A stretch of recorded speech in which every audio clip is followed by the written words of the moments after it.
Depois de muito tempo de espera, Flash finalmente vai chegar ao cinema com uma das histórias mais importantes do universo da DC. Mas você conhece bem essa história, os acontecimentos, do que se trata o famoso Flashpoint? Meu nome é Dimitri e sejam bem-vindos a mais um vídeo no canal Nerd Mundo.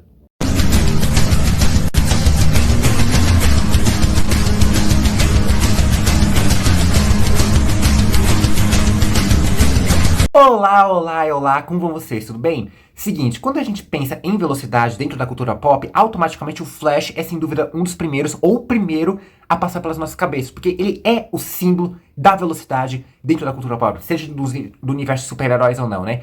E ironicamente, o filme dele foi um dos que mais demoraram pra sair. Pra vocês terem noção, originalmente o filme do Flash era pra ter chegado nos cinemas em 2018, ali em meados de junho, julho, mais ou menos nessa mesma época do ano, ou seja, já tá 5 anos atrasado esse filme, né? E aí, tipo, desde o lançamento desde a previsão de estreia desse filme revelada, teve 1001 perrengues diferentes aí. Teve diretor que entrou, diretor que saiu, roteirista que entrou, roteirista que saiu. Aí teve uma pandemia que fez o mundo todo parar. Teve a junção da Warner com a CEO. E aí houve toda uma troca de direção, de gerência, de CEO ali, né, dentro da empresa. Aí teve o Ezra Miller, que é o protagonista do filme, tacando terror onde quer que ele passasse, que ele ia gabaritar toda a ficha criminal que ele tava criando ali. Enfim, todo tipo de coisa que podia acontecer, aconteceu. É a Lady Murphy ali, né? Mas finalmente o filme do Flash está chegando aí agora, daqui a uma semana. Daqui a uma semana tá chegando aí nos cinemas e tá todo mundo esperando pra ver, né? Tipo, já teve pessoas que tiveram acesso antecipado a esse filme e curtiram muito. Tá falando que é um dos melhores filmes, não só da DC, mas do gênero de super-herói no geral também, né? Que a gente tá precisando de um pouco disso, né? Ultimamente, né? Tanto na Marvel quanto da DC, né? E assim, esse filme vai adaptar o arco do Flashpoint, ou conhecido aqui no Brasil como Ponto de Ignição, que é um dos arcos mais importantes não só pro Flash, né, pra história do Flash, do Barry Allen, mas também para todo o universo da DC nos quadrinhos, né, e provavelmente vai ser um dos filmes mais importantes no universo da DC, nos filmes. E a gente vai contar aqui mais ou menos como é que funciona essa história do Flashpoint, que acontece mais ou menos ali, né? Os principais detalhes, os principais acontecimentos. E também esperar teorizar o que pode acontecer tanto com esse filme, né? O que vai ser, como ele vai ser adaptado para esse filme. E também como ele vai ser importante para o futuro do DCU, do novo DCU, inclusive, com a direção do James Gunn agora, né? Sendo o novo diretor dos estúdios da DC. Mas não antes de você se inscrever no canal e ativar o sininho para receber a notificação de novos vídeos. E também deixar o seu like, gostei, joinha, curtir, chame como vocês bem quiserem. Porque se você não fizer isso, vai demorar mais 5 anos ainda pro filme do Flash sair, né? Se você não fizer isso, vai ter mais perrengue e o filme do Flash vai demorar mais ainda pra sair. Então, se você não quer mais esperar, então se inscreva e ative o sininho e deixa o seu like. Já fez tudo isso? Então, bora falar sobre Flashpoint, ou Ponto de Ignição, chame como você bem quiser. Bom, a história começa com o Barry Allen tirando uma sonequinha no trabalho, acordando depois de uma soneca ali no trabalho, quem nunca, né? E indo responder um chamado de emergência. E nisso ele acaba tendo duas surpresas. A primeira é que ele tava sem seus poderes, ele tentou correr super rápido ali, não deu certo, ele tava sem a sua super velocidade ali, né? Rolou a escada abaixo, se machucou, nada muito grave, mas ainda assim, tipo, um tipo de ferimento da qual ele poderia se recuperar rápido, devido ao seu metabolismo muito rápido ali, né? Só que, como eu falei, ele tava sem os poderes, então ele se machucou e não podia correr rápido. E a segunda surpresa é que ele encontrou na saída do seu emprego ali a sua mãe, que estava viva. Vamos lembrar aqui, recapitular a história do Barry Allen, que a sua mãe foi assassinada quando ele ainda era uma criança, e o seu pai foi preso pelo crime, sendo que ele era inocente, né? Mas, tipo, por falta de evidências, ele acabou sendo preso ali, né? Ou seja, o Barry, ele tava sem seus poderes, mas em compensação a sua mãe estava viva ali, e ele, tipo, tava tentando lembrar o que aconteceu naquele momento. Sem contar que o mundo estava em um completo caos devido a uma guerra que estava acontecendo entre duas das nações mais poderosas do mundo da DC. Essa guerra estava rolando entre as Amazonas, lideradas pela Mulher Maravilha, a mesma Mulher Maravilha que o Barry conhecia, né? E também entre os Atlantes, liderados pelo Aquaman. Não é só tipo uma outra Mulher Maravilha, um outro Aquaman. Eram os mesmos heróis ali que o Barry conhecia, que ele já tinha trabalhado na Liga da Justiça. Com isso, o Barry foi tirar satisfação, ele foi perguntar sobre o que estava acontecendo ali com uma melhor pessoa no assunto, né? A pessoa mais inteligente que ele conhecia ali, né? Mas que podiam dar uma luz ali de esperança para mostrar o que estava acontecendo ali. Ele foi falar justamente com o Batman. Quando ele chegou lá, a mansão Wayne estava abandonada, empoeirada, a Batcaverna estavam uns frangalhos ali, mas ele acabou encontrando o Batman. Só que não era o Bruce Wayne, era o Thomas Wayne, o pai do Bruce ali, né? E foi a partir daí que o Barry teve a certeza de que houve uma alteração na linha do tempo, e ele começou a suspeitar de ninguém mais, ninguém menos que o seu arqui-inimigo, Eobard Thawne, o Flash Reverso. Tanto que quando ele foi mostrar o uniforme que ele guardava no anel dele, aquele clássico anel do Flash, onde ele guarda o seu próprio uniforme ali, não era um uniforme clássico vermelho dele, era um uniforme amarelo do Flash Reverso. Então, a partir daí, ele começou a suspeitar de que Eobard Thawne tinha alterado a linha do tempo. O Barry convenceu o Thomas Wayne a recriar o experimento que deu origem aos poderes do Barry, né? Colocou ele numa cadeira com para-raios, com alguns produtos químicos ali amarrados, né? Exatamente como tinha acontecido quando ele ganhou seus poderes, né?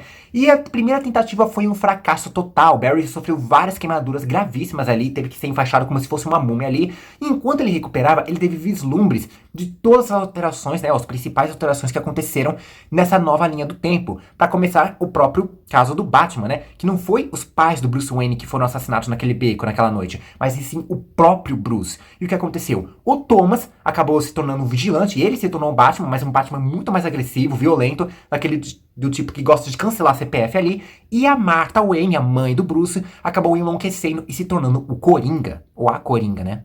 A nave do Superman, a nave que estava trazendo o Kal-El aqui pra Terra, não caiu na fazenda dos Kent, onde ele seria adotado como seria originalmente na cronologia normal, na linha do tempo normal. Acabou caindo no centro de Metrópolis, matando milhares de pessoas. Praticamente a queda de um meteoro ali, né?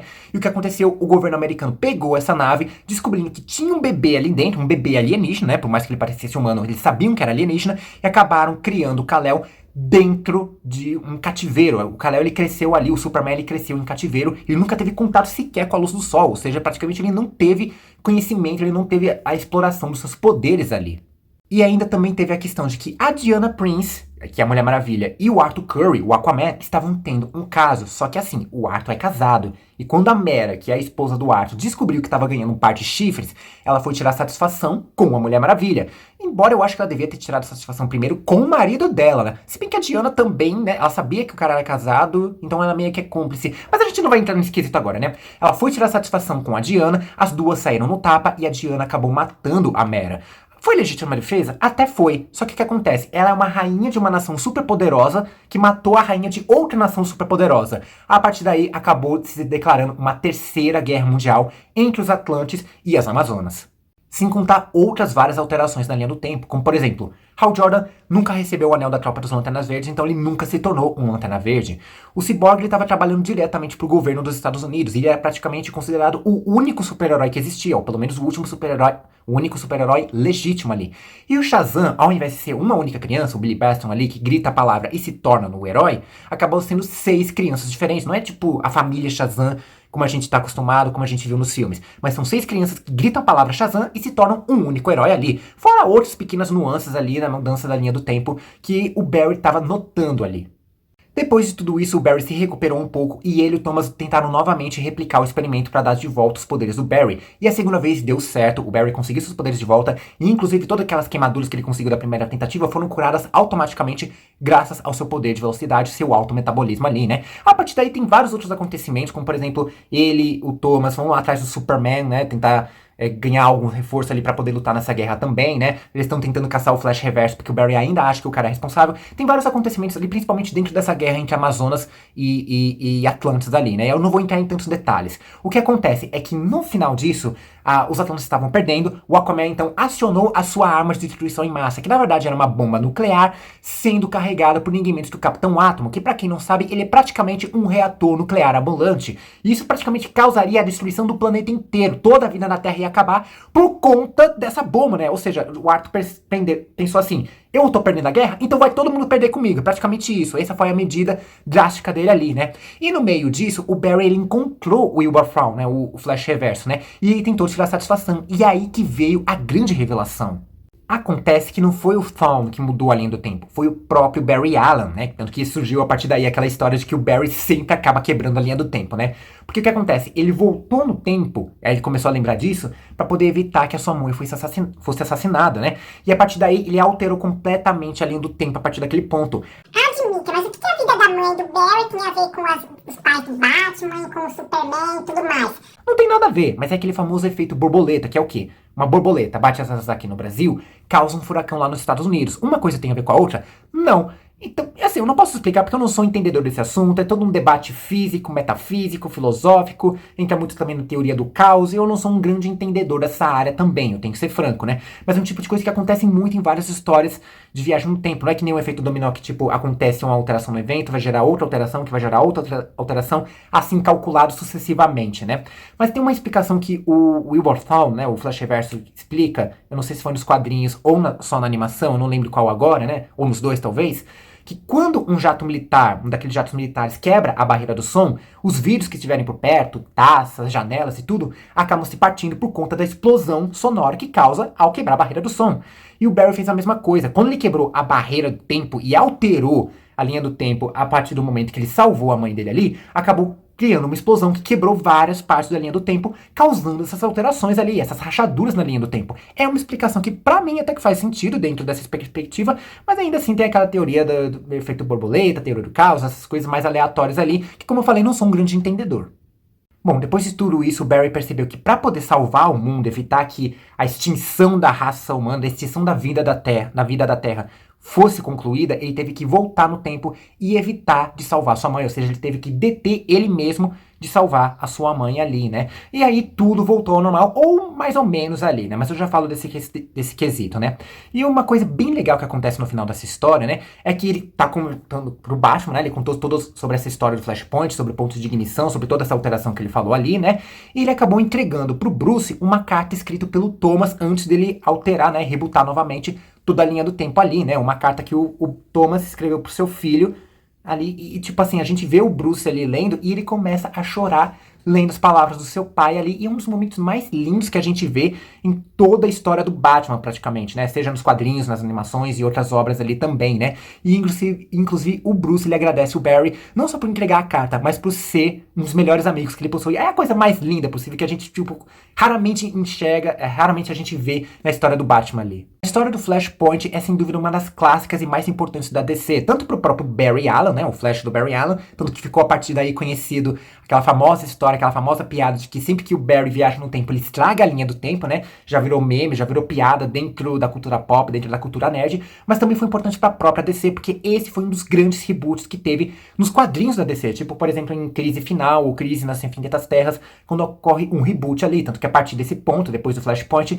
surge a famosa fase dos Novos 52 nos quadrinhos da DC. E essa história ficou impactante, é uma das mais populares da DC e do Flash também, tanto que ela já ganhou uma adaptação em animação, né, um filme animado da DC, né, como a gente vê em alguns filmes animados que a DC costuma lançar aí, né, e é tido como, pra muitos, uma história muito fiel, muitas pessoas gostam dessa animação, eu curti praticamente, né, eu assisti e é muito boa e ela retrata bem de forma fiel o que acontece nos quadrinhos. E essa história também serviu como base para a terceira temporada da série do Flash, lá do Arrowverse, sabe? Quando a CW tinha ainda uma qualidade nas suas produções ali, né? Só que assim, óbvio, não foi uma adaptação 100% fiel, né? Foi só uma inspiração para aquele arco, né? Para aquela temporada ali, né?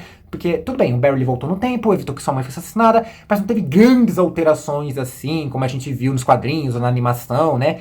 Mas assim, ele acaba se arrependendo, ele volta no tempo pra fazer com que as coisas voltassem ao normal, ou o mais normal que poderia, porque assim, na série é explicado que a linha do tempo é como um cristal.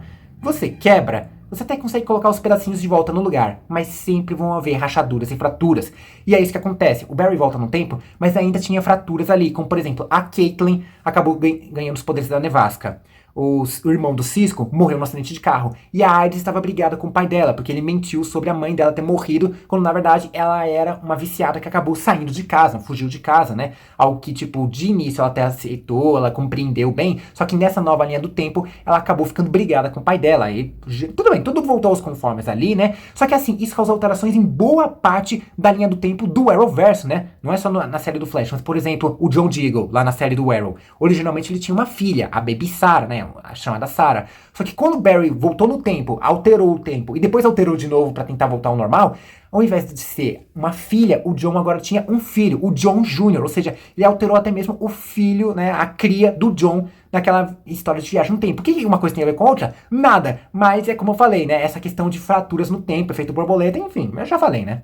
E é essa história que vai ser adaptada para o primeiro filme do solo do Flash que está chegando nos cinemas agora na próxima semana, né? O que que acontece? Assim, vai ser uma leve inspiração também, não vai ser 100% fiel como a gente está vendo nos trailers, né? Aliás, assistindo os trailers, para mim parece que tá tendo uma coisa diferente de uma viagem no tempo. Parece mais uma viagem entre dimensões, uma viagem multiversal. Parece que o Barry Allen voltou no tempo e alterou a linha do tempo, evitando que sua mãe fosse assassinada. Ele caiu numa terra alternativa, onde a mãe dele nunca foi assassinada, né? Tanto que a gente vê um outro Barry ali, né? A não ser, claro, que realmente ele tenha voltado no tempo, causou uma alteração ali na linha do tempo e acabou criando um Barry paralelo, né? Um Barry de uma linha do tempo onde a sua mãe nunca foi assassinada. E aos poucos, esse Barry que a gente conhece, o Barry principal ali, ele vai deixando de existir. Tipo, por exemplo, quando você passa cimento em alguma coisa, leva um tempo pro cimento ficar sólido ali. É tipo isso, tipo, alterou a linha do tempo e vai levar um tempo até que essa linha do tempo nova se solidifique, né? E claramente a gente vai ter algumas outras versões bem diferentes ali, como por exemplo, não vai ser o Batman do Ben Affleck, que é o Batman desse DCU, a gente vai ter o retorno do Michael Keaton no papel, né?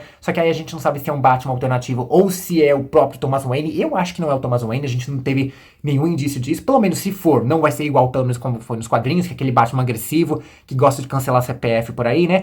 Ao invés do Superman, a gente vai ter a Supergirl, não é o Kal-El que caiu aqui na Terra, mas a Kara Zor-El, né? E assim como nos quadrinhos, o Kal-El ele foi pego e criado em cativeiro, vai ser a mesma coisa com a Supergirl aqui também, né? E por conta disso vai ter alteração na linha do tempo, vai ter a chegada do Zod ali procurando o último kryptoniano, ou no caso a última kryptoniana ali também, né? Enfim, vai ter várias alterações ali que a gente já conheceu na história do DCU ao longo que a gente teve aí, né? E de acordo com o James Gunn, que agora é o novo diretor dos estúdios da DC, né? O co-diretor, porque tem outro cara, mas o James Gunn é o rosto praticamente agora, ele confirmou que esse filme vai servir como reboot para um novo DCU que ele está planejando ali, né? Então esse filme ele vai ser lançado, então talvez a gente tenha alguma conexão do futuro do DCU que o James Gunn tá criando ali a partir de agora, né? Então, assim, depois desse Flash, a gente vai ter outros dois filmes, que vai ser o Besouro Azul e o Aquaman 2, né? Só que a gente não sabe se, tipo, vai ter alguma coisa relacionada com esse filme do Flash, né? Vão ser praticamente os primeiros filmes desse novo DCU. A gente não sabe se já vai fazer parte do DCU ou se, tipo, ainda vai ter resquícios do DCU antes do Flashpoint. Enfim, esse filme do Flash vai ser um divisor de águas. Vai ter o DCU pré-Flashpoint e pós-Flashpoint. Vai ser praticamente isso. Assim como nos quadrinhos o Flashpoint rebutou as histórias da DC nos quadrinhos, o Flashpoint vai rebutar as histórias da DC nos filmes. E essa é a história do Flashpoint nos quadrinhos e também o que a gente pode esperar pra ver no cinema agora com o novo filme do Flash que estreia semana que vem. E você acha mesmo que vai ser uma viagem no tempo ou concorda comigo que pode ser talvez uma viagem interdimensional? Acho que aquele Batman é o Thomas Wayne ou é um Batman alternativo? Você tá ansioso pra ver esse filme? Você finalmente vai ver esse filme? Você tá ansioso porque depois de muito tempo de espera, finalmente ele vai sair? Deixa nos comentários o que você espera pra ver esse filme e obviamente compartilha esse vídeo pra todo mundo que é fã do Flash, que é fã da DC, que é fã de uma maneira geral. Não se esqueça de se inscrever no canal e ativar o sininho pra receber a notificação de novos vídeos. E obviamente deixa seu like, gostei, joinha, curtida, chame como vocês bem quiserem. Vou ficando por aqui, um forte beijo, abraço e falou!